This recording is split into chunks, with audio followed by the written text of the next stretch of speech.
नमस्कार. प्रभात समाज कार्यालयामध्ये आपलं मोरे साहेब आणि भोसले साहेब आपलं स्वागत आहे. दैनिक प्रभात समाचारच्या कार्यालयामध्ये आज आपण आलेले आहेत आणि काही मुद्द्यांवरती आपण चर्चा करणार आहोत. आपण गेले अनेक दिवस पाहिलेले आहे की नालासोपारा वसई विरारमध्ये जे काही सततचे मुद्दे उठत असतात आणि त्यावरची चर्चा ही होतच असते. प्रत्येक पक्षाचे जे नेते आहेत ते मुलाखती देत असतात. या अगोदर पण एक मुद्दा डम्पिंग ग्राउंडचा गाजला होता, घासमधला, आणि त्याच्यानंतर बऱ्याचशा चर्चा झाल्या. आपले तत्पर्य जे आपले 132 आणि 133 आमदार आहेत त्यांनी चांगल्या प्रकारचे त्याचा पाठपुरावा करून काही गोष्टींचं निराकरण करून लवकरात लवकर काम झाली.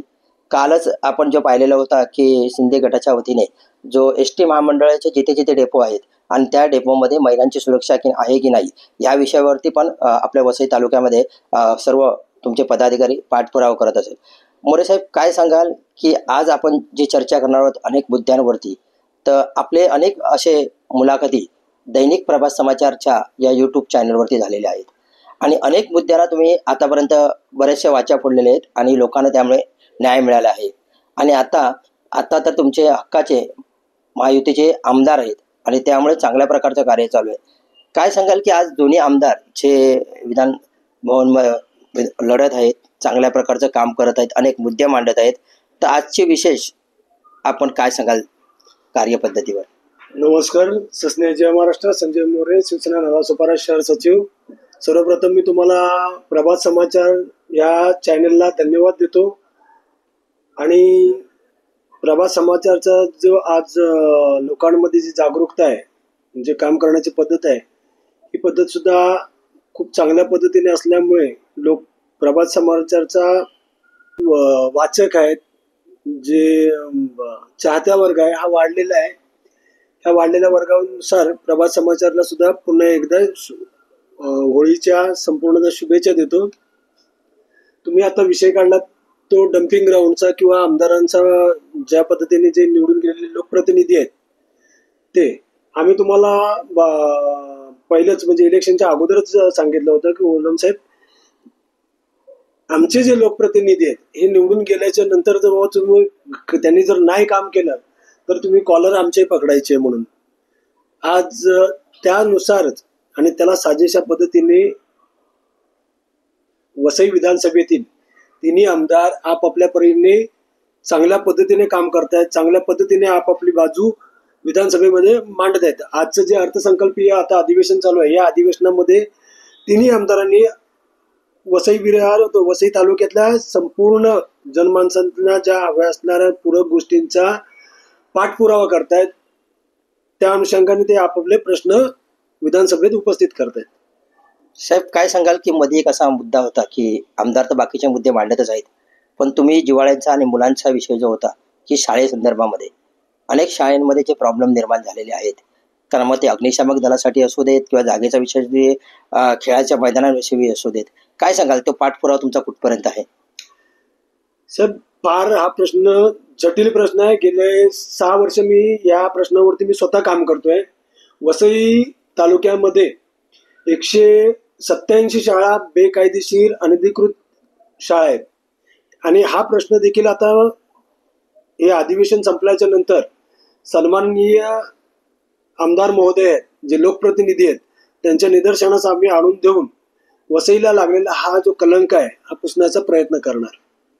साहेब, आता तुम्ही पाहिलं आहे की बरेच दिवस प्रशासन आहे आणि महानगरपालिकेचं इलेक्शन लागलेलं नाही आहे. शहरीकरण वाढत चालले असल्यामुळे की आत्ताच तुमच्या आमदारांनी पाठपुरावा करून जो SRA प्रोजेक्ट विषयी संदर्भात चर्चा झाली होती महानगरपालिकेत आणि लवकरच नालासोपारा वसई विरारमध्ये तो लागू होईल, या संदर्भात झोपडी पुनर्वसन कशा पद्धतीने होईल असं तुम्हाला वाटतं? मुळात आयुक्तांनी फार उशिरा किंबहुना जो SRA प्रोजेक्ट लागू झालेला आहे, हा लागू झाल्याच्या नंतर त्याची अंमलबजावणी किंवा त्याची प्रसार माध्यमाच्या माध्यमातून जाहिरात करायला जेवढी पाहिजे होती ती केलीच नाही. मुळात ती करायला पाहिजे होती. आज वास्तविक खूपसे लोकप्रतिनिधी आहेत असे की त्यांना हा SRA प्रोजेक्ट वसई विरारमध्ये आलाय हे माहीतच नव्हतं. आत्ता ते विधानसभेचे आमचे आमदार आहेत, जे लोकप्रतिनिधी आहेत, त्यांनी हा प्रश्न उपस्थित ते वारंवार महानगरपालिकेत जातात, बैठकी घेतात, आढावा बैठक घेतात. याच्यामुळे तो प्रश्न बाहेर पडल्याच्या नंतर आता लोकांना, वसई विरारमधील लोकांना माहिती पडलं की बाबा इथे SRA आहे.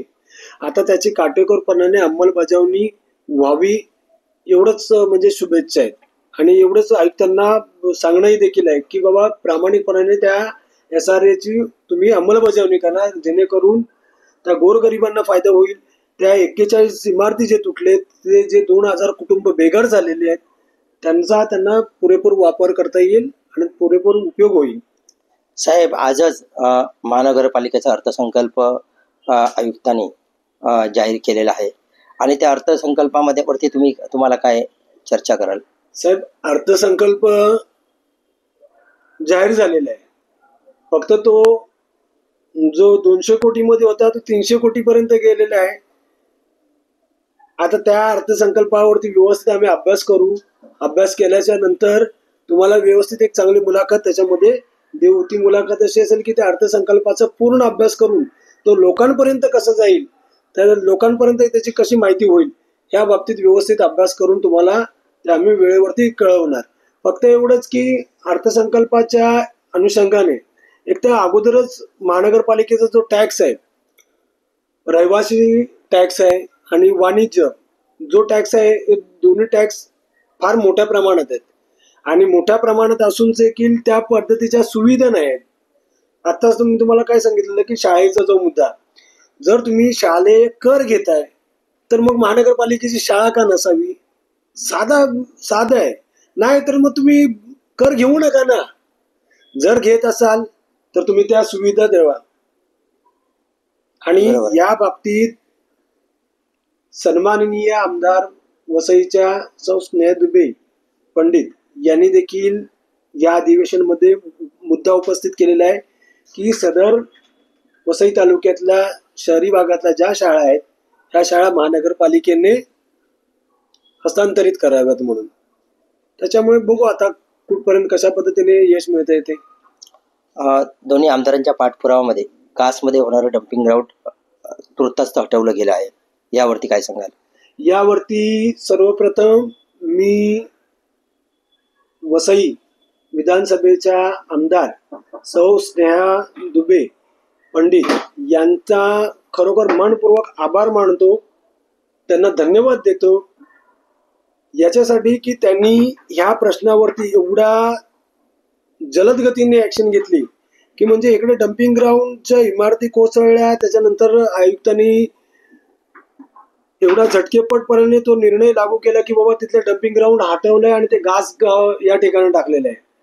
आणि याच्यासाठी सर्वप्रथम धनंजयजी गावडे साहेब यांना देखील धन्यवाद देतो, कारण त्यांनी तो मुद्दा आणला, लोकांमध्ये प्रसारित केला आणि या मुद्द्याचं तंतोतंत पालन मात्र आमदार सौ स्नेहा दुबे यांनी मुख्यमंत्री महोदयांना भेटून तिथली वस्तुस्थिती वसईमधली सांगून ही वस्तुस्थिती मुख्यमंत्र्यांच्या निदर्शनास आणल्याच्या नंतर मुख्यमंत्र्यांनी योग्य तो सकारात्मक प्रतिसाद देऊन घासमध्ये होणार किंबहुना हरित वसईच्या ठिकाणी होणारं जे डम्पिंग ग्राउंड आहे त्याला पूर्णतः स्थगिती दिले. यासाठी मी सर्वप्रथम सौ स्नेहा दुबे पंडित यांचे लोकांच्या वतीने, संपूर्ण आम जनतेच्या वतीने मी त्यांचे मनपूर्वक आभार मानतो, धन्यवाद देतो त्यांना. सर, लवकरच म्हणजे मला वाटतं दिवाळीच्या नंतरच वसई विरार शहर महानगरपालिकेची निवडणूक लागण्याची शक्यता आहे आणि तुमच्या पक्षाच्या माध्यमातून तुम्ही शहर सचिव असल्या कारणाने काय तुमची रणनीती असेल? तुम्ही दिवाळीत म्हटलात, मी तर म्हणतो की होळीचा धुरळा खाली बसेपर्यंत त्यांनी कधीही घ्यावा निवडणुकीला. मागच्या वेळेसच सांगितलं, ज्या वेळेस आम्हाला जी तयारी करायची होती, खास करून शहर सचिव म्हणून मी तुम्हाला सांगतो, जी मला तयारी करायची होती ती तयारी परिपूर्णपणे केलेली आहे. दिवाळीसाठीचा जो च्या नंतरचा जो टाइम पिरियड भेटतोय हा आमच्यासाठी आणखीन प्लस असणार. तुम्हाला सांगतो, माझ्या आणखीन त्याच्यामध्ये नाही म्हटलं तरी 10-15 सीट आणखीन वाढणार. जे इलेक्शन महानगरपालिकेचं एप्रिल ते मेच्या दरम्यान होत होतं, त्यावेळेस ते इलेक्शन झालं असतं तरी आमच्या सीटा आल्या असतात.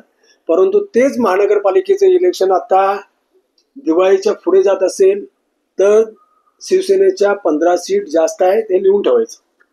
सर, नुकतंच तुम्ही पाहिलं असेल की राज्यामध्ये असे दोन मुद्दे गाजत आहेत. एक तर पुण्याचं प्रकरण, जे एस टी महामंडळाच्या डेपोमध्ये झालेलं प्रकरण, अनधिकृत ज्या गाड्या उभ्या असतात किंवा निकृष्ट ज्या झालेल्या ज्या बसेस उभ्या आहेत त्याच्यामध्ये अत्याचार होत आहेत. दुसरी गोष्ट, राजकीय नेतेच बरेचसे अशा पद्धतीने वागत आहेत की त्यांना लोकांनी जबरदस्तीने राजीनामा द्यावा असेही मंत्र्यांपर्यंत वेळ येत आहे. आणि ही तुमच्याच पक्षाचे आताच धनंजय मुंडेंनी राजीनामा दिलेला आहे. त्यांची एक तर नैतिकता जबाबदारी असेल, काही असोत, पण लोकांसमोर आदर्श असला पाहिजे मंत्र्यांचा तर कशा पद्धतीने राजकारण झालं पाहिजे तुम्हाला वाटतं? नमस्कार, मी पांडुरंग भोसले, विभाग प्रमुख तोडी. मला सांगायला आनंद वाटतोय, तुम्ही प्रश्न विचारलात की एस टी बस डेपोमध्ये होणारे अत्याचार. आमचे राज्याचे परिवहन मंत्री यांनी सूचना दिल्याप्रमाणे आम्ही काल नालासोपारा वेस्ट येथे पाहणी केली. पाहणी दरम्यान बऱ्याच गोष्टी आमच्या निदर्शनास आल्यात.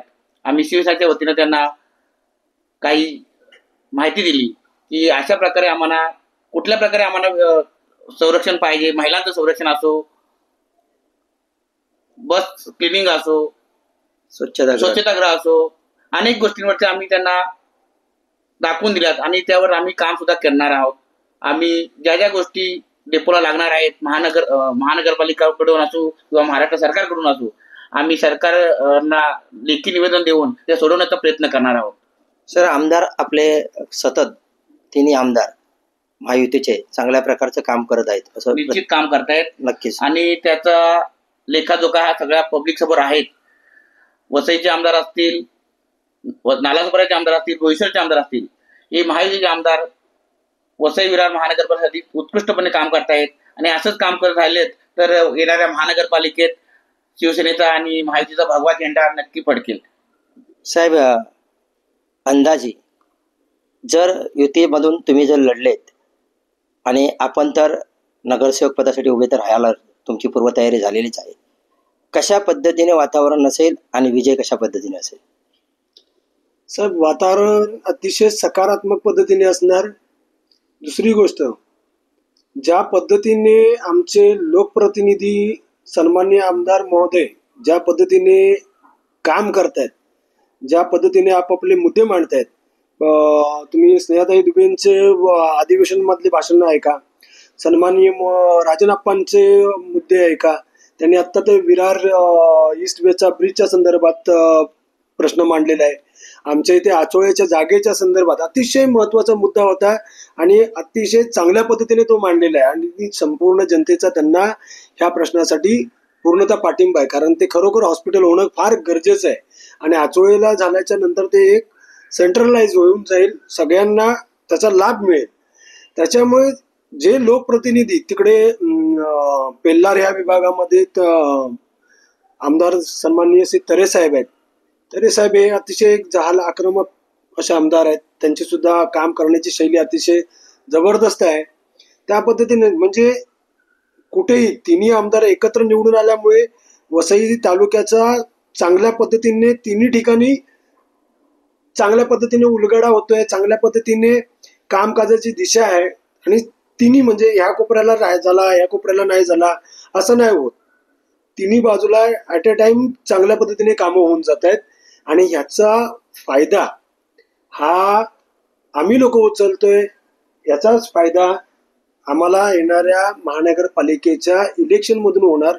म्हणून मी मगाशी तुम्हाला सांगितलं की जर दिवाळीच्या नंतर गेलं तर आमच्या 15 सीट वाढणार आहेत, किंबहुना त्याच्यापेक्षा जास्तही वाढतील. त्याचं कारण काय की जे लोकप्रतिनिधी दिलेले आहेत, लोकांनी विश्वास ठेवून दिलेला आहे. आम्ही सुद्धा त्यांच्यावरती विश्वास ठेवला. आम्ही सुद्धा लोकांना विश्वास दिला की उद्या ह्या लोकप्रतिनिधींनी जर कामं नाही केली तर कॉलर आमची पिऊन पकडा. म्हणजे ग्राउंड लेवलला आम्ही लोकांना शब्द दिलेला आहे, त्याच्यामुळे तो शब्द सत्यात उतरला जातोय. त्याच्यामुळे काही अडचण ठरणार नाही. फार सकारात्मक प्रतिसाद लोकांकडून मिळतोय आणि महानगरपालिकेच्या निवडणुकीला अतिशय शांत संयमीपणाने सामोरे जाणार आणि महानगरपालिकेला यावेळेस सत्ता महायुतीचीच असणार. नक्कीच आताच आपण पाहिलं की शिंदे गटाचे नालासोपाराचे सहसचिव संजय मोरे आणि तुळींचे आपले विभाग अध्यक्ष विभाग प्रमुख भोसले साहेब आपल्या बरोबर आपल्या या प्रभात समाचारच्या कार्यालयामध्ये स्टुडिओमध्ये होते. त्यांनी अनेक विषय जे विकासावरती मुद्दे जे आहेत जे महायुतीच्या माध्यमातून मांडले जात आहेत त्याविषयी त्यांनी चर्चा केली आणि त्यांना जो छेडलेला एक प्रश्न होता की आता येणाऱ्या महानगरपालिकेचं जे इलेक्शन आहे त्याची रूपरेषा कशी असेल आणि त्याचं कसं आहे. त्यांनी सांगितलं की अनेक मुद्दे म्हणजे खरी जी कसरत असते ती इलेक्शनमध्ये लागणार आहे, कारण सत्ताधारी आणि विरोधक एकमेकावरती आरोप प्रतिआरोप करत असतात आणि आरोप आणि प्रतिआरोपाची तयारी संजय मोरे साहेब हे आतापासून करत आहेत आणि जर इलेक्शन थोडं पुढे गेलंच तर नक्कीच त्याच्यामध्ये अजून काहीतरी मुद्दे वाढतील अशा पद्धतीचं त्यांचं एक वक्तव्य होतं. पाहूया येणारं महानगरपालिकेचं इलेक्शन हे संजय मोरे साहेब कशा पद्धतीने लढतायत आणि कशा पद्धतीने विजय हासिल करतायत. तर आपण पाहत होता प्रभात समाचार, दैनिक प्रभात समाचार पेपर पण दररोज वाचत जा. यूट्यूब चॅनलला पण सबस्क्राईबर आणि लाईक करा.